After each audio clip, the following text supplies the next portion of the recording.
बताऊंगा कि अगर मैं आप करेंट अकाउंट या सेविंग अकाउंट का इस्तेमाल करते हैं और हो सकता है कि आप एक ग्राहक सेवा केंद्र चलाते होंगे, हो सकता है कि आप स्पाइस मनी के साथ जुड़ के चलाते होंगे या पेनियर के साथ या फिनो के साथ या अदर किसी कंपनी के साथ जुड़ के काम करते होंगे और उससे सेटलमेंट करते होंगे अपने अकाउंट में।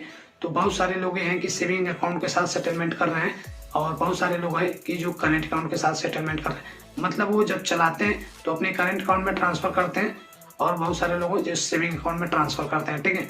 और सेविंग अकाउंट में ट्रांसफर करते हैं तो जाके बैंक से कैश लेके आते हैं और जो करंट अकाउंट में ट्रांसफर करते हैं वो भी जाके बैंक से कैश लेके आते हैं, ठीक है।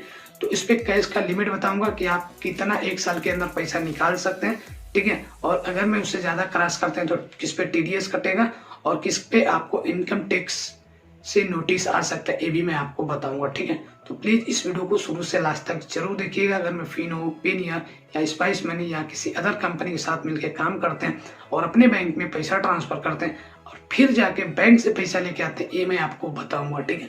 तो प्लीज आप लोग इस वीडियो को शुरू से लास्ट तक जरूर देखिएगा। तो पहले मैं आपको सेविंग अकाउंट से शुरू करता हूँ। तो अगर मैं आपके पास सेविंग अकाउंट है, जो लोग सेटलमेंट अपने सेविंग अकाउंट में करते हैं और वो बैंक से पैसा लेके आते हैं, ठीक है, तो आपको नोटिस आ सकता है। नोटिस कब आएगा मैं यहाँ भी आपको बता देता हूँ। जैसे कि अगर मैं आप एक साल के अंदर, उसको एक लिमिट होता है कि आप एक साल के अंदर उससे विड्रॉ कर सकते हैं 10 लाख। सेविंग अकाउंट का है कि आप एक साल के अंदर 10 लाख तक ही विड्रॉ कर सकते हैं और 10 लाख से ऊपर अगर मैं विड्रॉ करते हैं एक साल के अंदर, ठीक है, तो आपको नोटिस आ सकता है, ठीक है। और अगर मैं कर भी लिए हैं, ठीक है, तो अगर मैं आप सेटलमेंट तो किए हैं, ठीक है, अगर मैं नोटिस आता है तो उसको दिखाना पड़ेगा कि मैंने ये सब काम कर रहा था, उसके मतलब उसे नहीं दिखा पाते हैं तो हो सकता है कि आपको कुछ पेनाल्टी भरना पड़ जाए, ठीक है।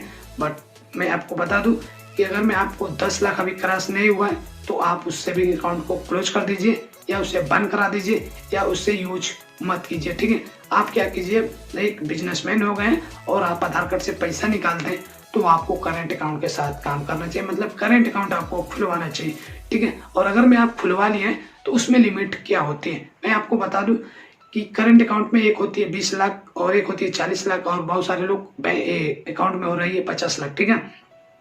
तो उसकी लिमिट होती है कि एक साल के अंदर अगर मैं उससे पैसा निकालते हैं, ठीक है, 20 लाख तक बस निकाल लेते हैं पैसा, ब्रांच से जाके निकाल के लेके आते हैं, ठीक है। या एटीएम बहुत सारे लोगों के पास एटीएम है और उससे 40,000, 50,000, 1,000 लाख का उसका लिमिट है, एक दिन में ही एटीएम से वो निकाल लेके आते हैं। तो मैं आपको बता दूं, हो सकता है कि आप 10 दिन में आप 20 लाख पूरा कर दीजिए या आप 2 महीने में पूरा कीजिए या साल भर के अंदर कीजिए। बट ये है कि आप करंट अकाउंट से 20 लाख रुपए तक ही निकाल सकते हैं। 20 लाख से जैसे ऊपर क्रॉस करेंगे तो उस पर टीडीएस कटने लगेगा। और बहुत सारे बैंकों में मैं ये देख रहा हूँ कि बहुत सारे लोग जो 40 लाख का लेन देन कर रहे हैं उसके बाद टीडीएस कट रहा है, ठीक है। और बहुत सारे लोग को ये मैं देख रहा हूँ कि 50 लाख का जब क्रॉस कर रहे हैं तो टीडीएस कट रहा है। मगर 99% लोगों को ये देख रहा हूँ कि जो लोग 20 लाख क्रॉस कर रहे हैं उनके पास टीडीएस कटना चालू हो रहा है, ठीक है। तो आपको क्या कीजिएगा, अगर में आपका 20 लाख क्रॉस होता है, ठीक है, तो आप तुरंत उस पर आईटीआर फाइल कीजिएगा। आईटीआर फाइल करेंगे तो उसका जो टीडीएस कटेगा, ठीक है, वो आपको नहीं कटेगा, ठीक है, मतलब 2% टीडीएस कटता है। तो आपका जो आईटीआर फाइल करेंगे तो उस पर 1 करोड़ तक हो जाएगा। अब 1 करोड़ तक जितना चाहे लेन देन कर सकते हैं एक साल के अंदर, ठीक है।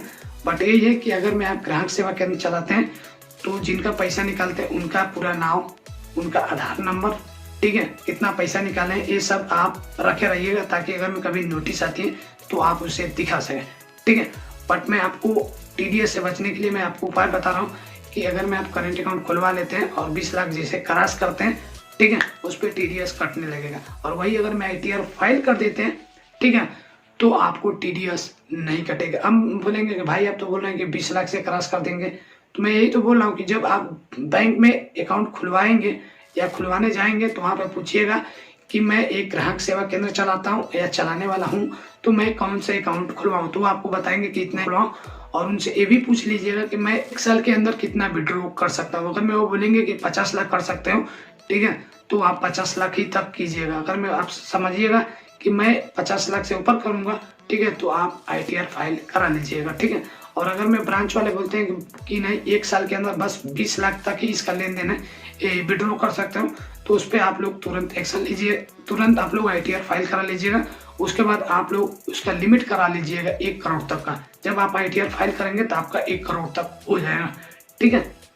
तो बस ये छोटा मोटा बताना था कि देखिए अगर में सेविंग अकाउंट चलाते हैं, ठीक है, तो आप प्लीज करंट अकाउंट यूज कीजिए, ठीक है, सेविंग अकाउंट को भूल जाइए। अब मैं आपको बता दूं कि बहुत सारे लोग मेरे पास व्हाट्सअप करते हैं कि भाई जब मैं बैंक में जाता हूँ, ठीक है, तो उन लोग बोलते हैं कि आपका करंट अकाउंट नहीं खुल सकता है। देखिए हर बैंकों का एक कस्टमर केयर का नंबर होता है, चाहे तो जिस बैंक का भी सर्च करेंगे, SBI, पंजाब या union bank of Baroda, axis bank वगैरह वगैरह जो भी बैंक है, ठीक है, तो हर बैंकों का कस्टमर केयर का नंबर होता है। उस बैंक का नाम लिखिएगा, लास्ट में लिख दीजिएगा कस्टमर केयर नंबर, वो तुरंत नंबर आएगा, उनसे बात कीजिएगा, ठीक है, और उनसे कंप्लेन कीजिएगा, ठीक है, तो आपका करंट अकाउंट 100% खुल जाएगा।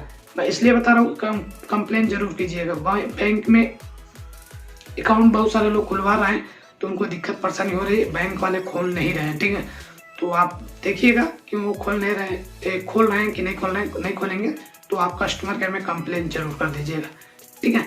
अब रह गई बात की आपको ITR फाइल कैसे करेंगे, जैसे कि अगर में आप लेन देन करने लगेंगे, जब आपको देखेंगे कि 20 लाख से ऊपर हो गया तो आपको ITR फाइल करना होगा।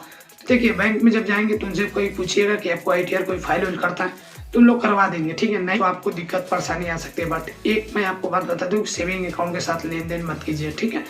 लेन देन अगर मैं कर रहे हैं छोटे मोटे, अगर मैं 10 लाख से नीचे हो रहा है तो आप सेविंग अकाउंट को ही यूज कीजिए 1 साल के अंदर, ठीक है। अगर मैं देखिए कि सेविंग अकाउंट तो यूज कर रहे हैं बट 10 लाख के ऊपर जा रहा है, ठीक है, तो आप तुरंत करंट अकाउंट खुलवाइए। अगर मैं अब देखिए करंट अकाउंट भी खुलवा लिए और 20 लाख के ऊपर जा रहा है तो आप सीधे उसका ITR फाइल कीजिए, ठीक है। आपको समझ में आ गया होगा कि करंट अकाउंट भी यूज करना चाहिए या सेविंग अकाउंट, ठीक है। तो बस ये छोटा मोटा एक वीडियो बनाना था, बस आपको बता दिया, ठीक है। तो प्लीज आप लोग करंट अकाउंट को ही यूज कीजिए, ठीक है।